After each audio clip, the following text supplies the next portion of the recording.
Okay, welcome everyone to Writers to Writers. I'm Suzanne Lieurance.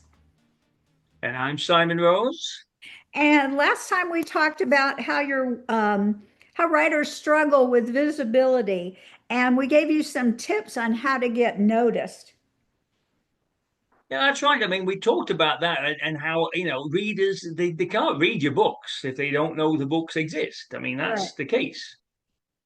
Right. So we talked last time about getting a website going. So let's assume right now you've got a website. How do you get that noticed? Well, one thing we mentioned last time was even though you've got a website and it's there, as you say, it's your home online and all this sort of stuff, you've got to do things regularly. If you've got a blog on the website, which a lot of people do, make sure there are posts on consistently. Give your followers a reason to go back there. There should be something on your blog every few days, really, not just once a month. That's not enough.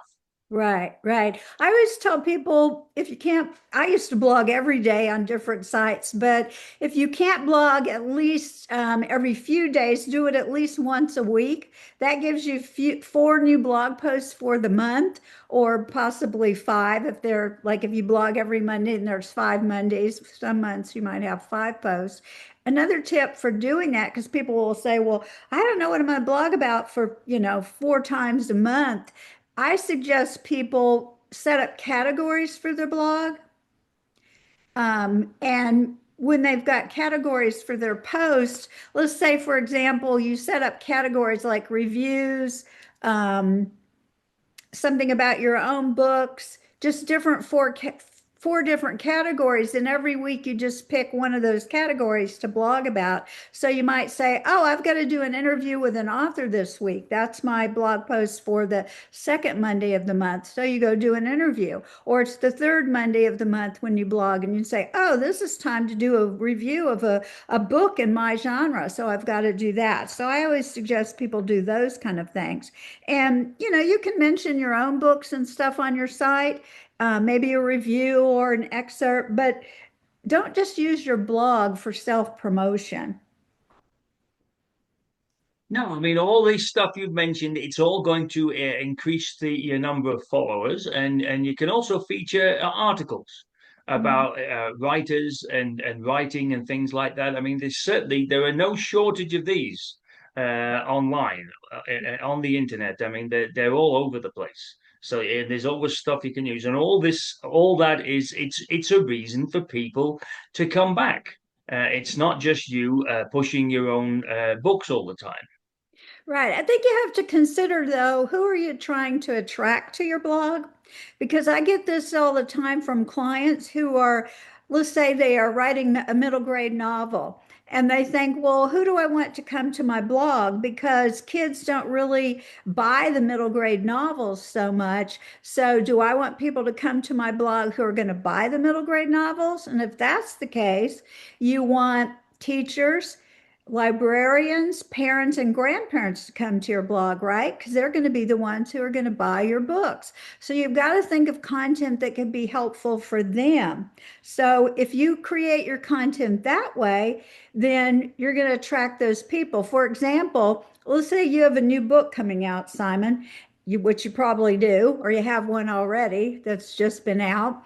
How can you tie that book into something that teachers could do in the classroom? Maybe you provide a teacher's guide to your book, a free online guide for teachers or how they can use it, or give them some tips for how they can apply it to different things in the classroom. That's always helpful. And that gets the audience that you want to your blog, not just other writers coming to your blog, because let's face it, other writers are sometimes not the people who are going to read your books. You're wanting middle grade kids to read the books, but you're also wanting the people who are going to buy the books for those readers, which are usually going to be teachers, grandparents, librarians, and parents, right? Okay, Yeah, so I mean, all those things help you it's like become we more said too. visible. I mean, obviously the blog has to be consistent, and have things being on there on a regular basis. And the same thing applies as well if you got a newsletter. Now, not everybody has a newsletter. I mean, I Right. didn't have a newsletter for a while when I first started writing books. It was a few years, in fact, before I started to think, well, I've got enough to say to have a newsletter and everything. But don't, sending this out once a month. I do anyway. I send out a newsletter once a month. I think that's minimum, really, on the first of the month and things. But you could do it. You could do it more often than that. I mean, and what do you put in there? Tell people what you've been up to. That's Right. that's what it's all about, right? Right. Yeah. I always suggest too that you send something out once a week to people so you're in their mind, you're fresh in their mind every week.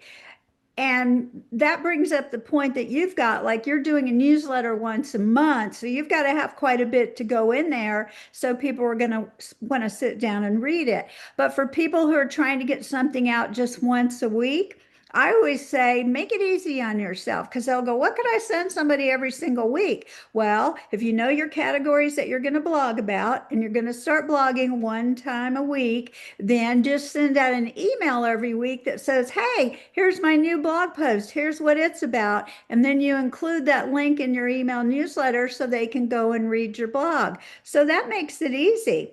It's not that hard to send something out every week. Think of me though, I've been sending, it's not a newsletter per se, but my morning nudge. I send that out every weekday, so 5 days a week, and I've been doing that since about 26 or so. So you just get in the habit of doing stuff. And my morning nudge is not long and involved. It's just a little writing tip and maybe a connection or a link to something else that I think could be helpful for writers.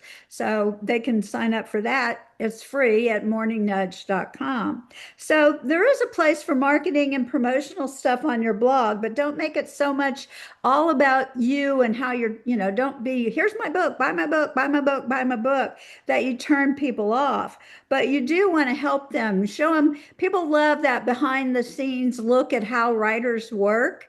So, you tell them problems you're having coming up with character names or how you're writing this scene and it's really hard. Or if you've got some courses coming up that maybe you're going to attend and you're all excited about that. Or maybe you're going to a writer's conference or some kind of event. Just give them a little taste of what your life as a writer is like. Well, that's it. I mean, I think that's why I preferred to do it once a month rather than once a week. I mean, sometimes I am doing things all the time, obviously, Mhm. as a working writer and everything. I'm doing something all the time and everything. But sometimes I've been here in front of the computer editing somebody else's book or doing some marketing or writing my own book or something like that, and I don't have a lot to say in a newsletter if it was going out every 3 days or something. But if it's once a month, especially for example, later in the year. I mean, it's the summertime now, but later in the year, in the run up to the Christmas season, I'm at a bunch of different events and things like that, trying to sell my books and things, and I can tell people what I'm going to be, and I'll probably have more frequent posts about things like that on my blog and on social media and things. Uh, Mhm. but in a newsletter, it'll just be on the first. Like on the 1st of December, it will say, "Oh, I'll be at these events, and I'll know which dates I'm going Mhm. to be there." Now, in the newsletter as well, if you're doing it once a month, you can include, you've mentioned this already, I think, there's tips and advice, and there's all these links you can have into articles and other online resources. I mean, there's no shortage of all that sort of stuff. I mean, and even if it's 10 years old, an article's 10 years old somewhere online, and it's all about how writers deal with writer's block. Well, that's not really changed, really, the tips and advice. I mean, or where they get their ideas from, or something like that. How to create wonderful characters. I mean, these articles are things that you can put into your newsletter, and it makes people, oh, I should stay with this guy's newsletter, or I should tune into this blog because it's worthwhile. It's worthwhile tuning into. Right, right. I think one thing though that intimidates people a little bit when they're thinking of doing a newsletter is just the word newsletter itself, because it seems like it's going to be so hard to do. Because unlike you, you've got plenty of stuff to put in your newsletter, Simon, because you're going to all these events. You've written so many books before. You've got so much content on your site. But for a new person, maybe they don't have a book out yet. Maybe they don't have a book coming out yet. So they think, I don't have anything to do a newsletter about. That's why I'm saying, don't get too caught up in the word newsletter when you put something on your site, because you're going to need an opt-in box on your site so people can sign up for whatever it is you're going to send out. I say, don't call it a newsletter at the very beginning. Just say, sign up for my weekly update. Okay. So then all you have to do is send out something every week that's an update. Hi, here I am. It's Monday, as promised, with my little email. Here's what I've posted on my site. Take a look. You give them a link to that. That's it. Okay. So that can be good. Or if you've got maybe, like you said, a helpful resource, or I've written a blog post about this and I think it could really help you if you are trying to do this. Or if you're looking, let's say you're sending your email out, and like I said, you want to attract teachers, librarians, grandparents, parents. People are going to buy the books that you write that are appropriate for kids. Then maybe you're going to start giving them some tips for, here's a post on my site about reading my middle grade novels with your grandkids, things you can enjoy to do it. Then you could write a blog post about how maybe you and your grandkid don't live in the same city, but you could each get copies of the book, go on Zoom and read the book together, take turns reading it aloud. You can give all kinds of different posts. So I think it's just, make sure your site is giving some information to people and supporting those listeners. Also, we're each part of the writing community. So one thing we do in my Monday Morning Manifestors group, and people can find out about that at mondaymorningmanifestors.com. We support each other. When one of us puts a blog post up at our blog, we let everybody in the Manifestors group know, and then they go read the post, comment on it, share it, let other people know about it. And you'd be surprised with just a few people doing that, how it gets you more and more traffic, more and more readers, that kind of thing.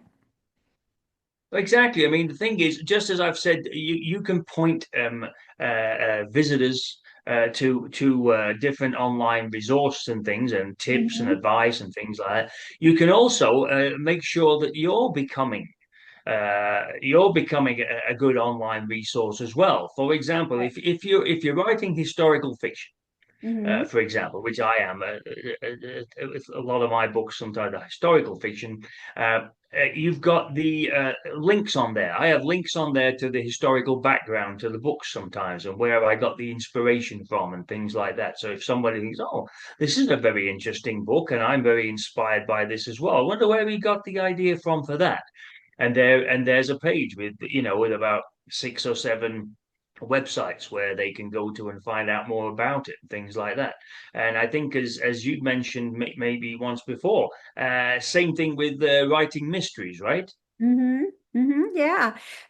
If you write, you can give crime solving techniques, different things like that. Right. I think all of it, what it does is it shows, or it increases your credibility as a writer in your genre. For example, if you're writing your fantasy or your historical fiction or whatever, and you're showing how you do it, then people go, wow, he seems to know what he's doing. So it doesn't just give them information, because some of them, they're not going to be writing themselves, everybody that comes to your site. Sometimes it's just readers who are going to come to your site, but they want to know that you're a good writer and you know what you're doing. For example, if I'm somebody who says I'm a cozy mystery writer, I might write a blog post about different tropes used in cozy mysteries. And then that lets them know I know what I'm doing as a cozy mystery writer because I might say, now go read my cozy mystery, and I give them the title and I say, look for these different tropes in the story, and then they can go do it. So you're always trying to think of your readers for your books and for whatever else you're doing.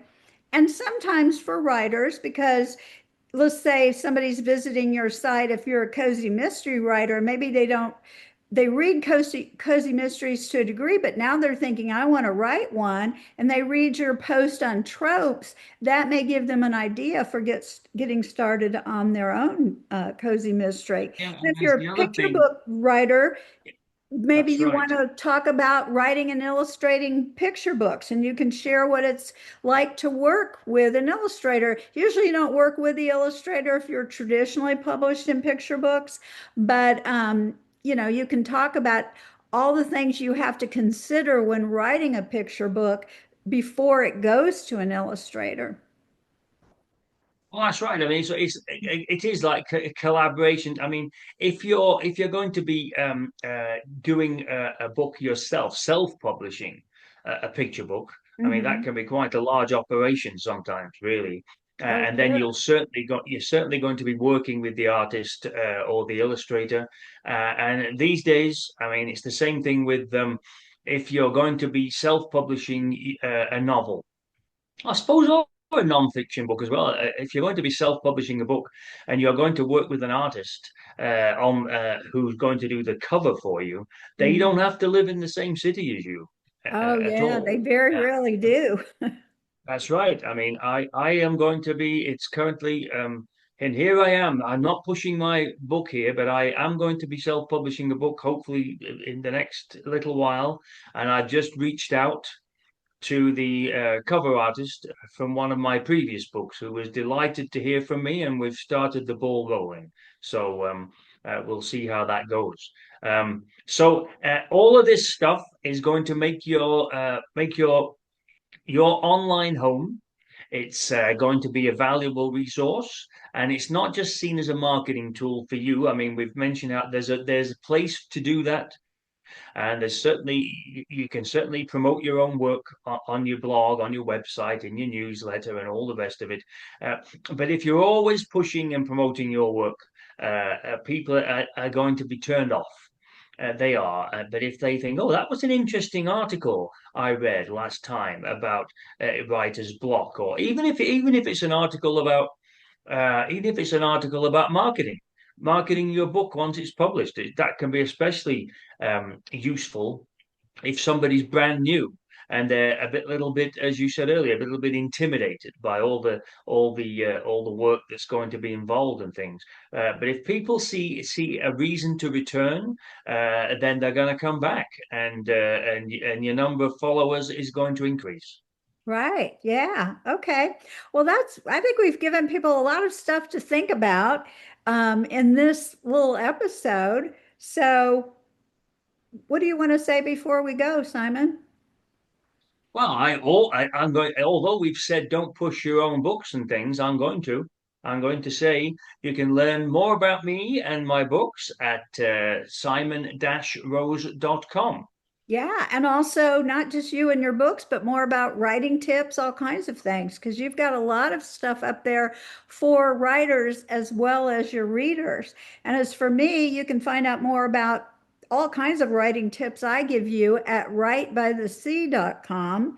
But like I said, sign up for my free weekday morning nudge at morningnudge.com, or join us on Mondays. We have a wonderful live Zoom community there, but our calls are recorded and you can just listen to replays. We've got a lot of people who can't make it on Monday mornings live, so they just listen to the replays, and then they kind of interact with us on our private face group page, and that's mondaymorningmanifestors.com.